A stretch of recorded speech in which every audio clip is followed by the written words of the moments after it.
ఏమిటన్నాయా ఇది? రిక్షారా, ఇక ఇదే మనకి బ్రతుకు తెరువు. ఏ వింతగా ఉందా? అంత బ్రతుకు బ్రతికి చివరికి అవస్థకు దిగజారినందుక? అది కాదండి, ఇంత మహానగరంలో మీకు వేరే ఉద్యోగమే దొరకలేదా? ఉద్యోగం అనే గౌరవ పదంతో ఆత్మాభిమానం అమ్ముకునే కంటే ఇలా కష్టపడి రిక్షాలాగి బ్రతకటమే మీరు.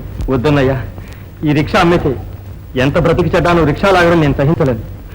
ఇంత హైన్యమా? ఏమిట్రా హైన్యం?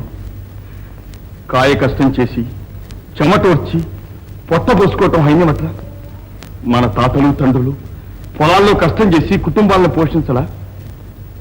ఓహో, రాజాగా బ్రతికిన మీ అన్న రాముడు రిక్షారాముడు అయ్యాడని సిగ్గుగా ఉందట. ఎందుకురా సిగ్గు? ఎందుకు సిగ్గుపడాలిరా?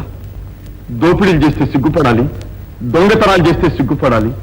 అదే కాకపోతే ప్రజాసేవకులు మనం చెప్పుకుంటూ ప్రజల సొమ్మే స్వాహా చేసి దేశద్రోహులైతే సిగ్గుపడాలిరా. కష్టజీవికి ఎందుకురా సిగ్గు? శ్రమకుడి చేతిలో చక్రం తిరిగిందంటే భూచక్రమే తిరుగుతుంది. నిత్య కళ్యాణం పచ్చతోరణం. నీ వెనుకే